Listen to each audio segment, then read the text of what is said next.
এই ধর্মেন্দ্র প্রধান লোকটা চেয়ার ছাড়ছে না কেন? এত কিছু হয়ে যাচ্ছে, স্টুডেন্টরা প্রোটেস্ট করছে, মার খাচ্ছে, তারপর বিভিন্ন রাজ্যে প্রোটেস্ট শুরু হচ্ছে। বিজেপি আস্তে আস্তে বুঝতে পারছে যে পলিটিক্যালি তারা পিছিয়ে পড়ছে, মাটি হারাচ্ছে। তারপরেও ধর্মেন্দ্র প্রধান কেন চেয়ার ছাড়ছে না বা ইস্তফা দিচ্ছে না? আসলে এটা সব থেকে বড় কারণ বোধহয় অহংবোধ বা ইগো। কি করে? দেখুন, বিজেপি এর আগে অনেক ইনসিডেন্ট এরকম দেখে ফেলেছে যেখানে কংগ্রেস প্রতিবাদ করেছে এবং লেজিট কারণেও প্রতিবাদ করেছে, কিন্তু তাতে কংগ্রেসের বিন্দুমাত্র সুবিধা হয়নি এবং ভোট বাক্সেও বিজেপির একটুও ক্ষতি হয়নি। বিজেপি জিতেই চলেছে।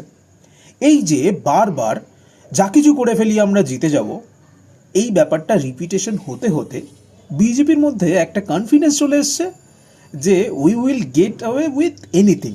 আমরা যদি যাই করে ফেলি, আলটিমেটলি তো জনগণ আমাদেরই বেছে নেবে। ভাবুন, এই রাহুল গান্ধী যখন ভোট চুরির টপিকটা তুলেছিল, টপিকটা তো সত্যিই খুব ভাবার বিষয় যে সত্যিই যদি বিজেপি ভোট চুরি করে থাকে এবং সেটার অ্যালিগেশন রাহুল গান্ধী যে প্রমাণগুলো দিয়ে দিয়েছিল, তাহলে তো সেটা ভোট বাক্সে দেখানোর কথা।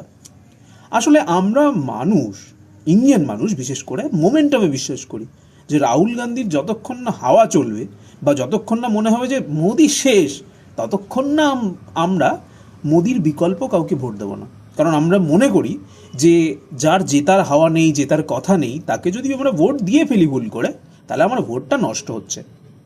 এই যে এতগুলো মানুষ যারা গাড়ি চালায় নীতিন গাডকারির এই ইথানল কনস্পিরেসিতে, তারা প্রত্যেকেই কিন্তু বিপদে পড়ছে, প্রত্যেকের মনেই রাগ আছে, কিন্তু এটা যে ভোট বাক্সে দেখা যাবে এমনটা মনে হয় না।